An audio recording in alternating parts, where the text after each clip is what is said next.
Describe a moment in your life when you faced a great challenge. What was the outcome?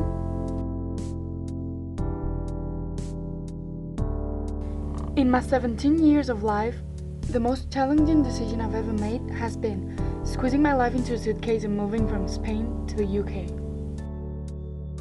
It has been one of the toughest experiences, but also one of the most rewarding. When did everything start?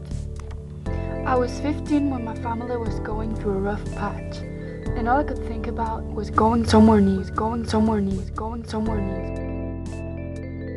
My natural inclination to travel, positivity, and restlessness also helped me make my choice. I came up with the idea of facing the unknown and studying in England.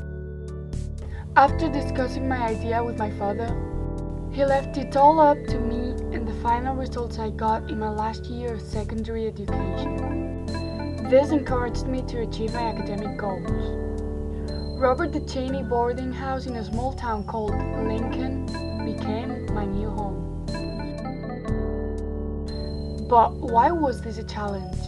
The food and the weather are nowhere near as bad as people say. I think of myself as a person who easily adapts to new situations, so that was an advantage at the time to readjust to my new environment. However, the biggest difference for me was the drastic change in lifestyle. For example, language.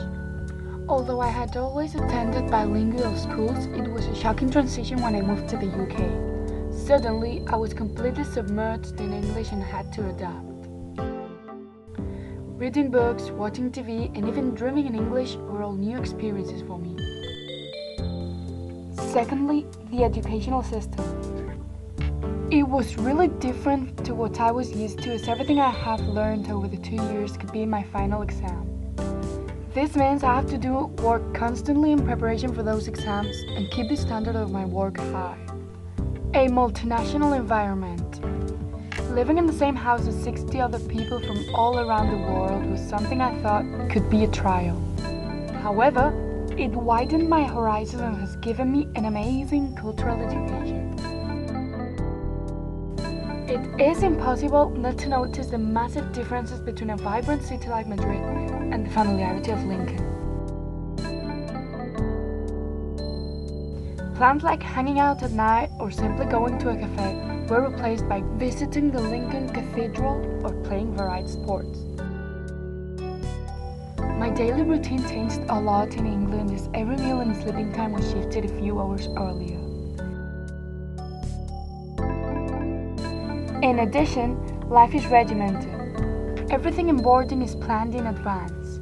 From trips to study time, I ended up knowing what my plans were for the following month, instead of improvising as I was used to. However, it made me a more organized person as a result. So, what was the outcome? Living abroad makes you become aware that being normal is an artificial construct of society.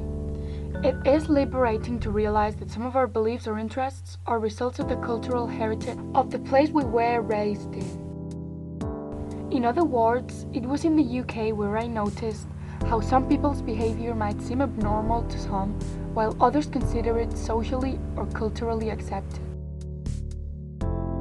Boarding felt like the final stepping stone from child to adulthood. I was forced to become more independent and responsible for myself. In conclusion, the boarding house I lived in had a variety of people from different countries, cultures, and religious backgrounds. With this, I acquired insights that have widened my horizons to the diversity of the world. This is the major reason as to why I'm applying to this university. I believe that a diverse international context is vital for human enrichment, especially in education. In the future, I would like a job that allows me to travel because I can engage successfully in situations involving different languages. It was not until I moved abroad that I realized how important it is to have your loved ones close to you. It was hard to leave my family and close-knit group of friends behind for 2 years. But due to this, I now appreciate the time I spent with them more than I would have ever done had I not lived so far away.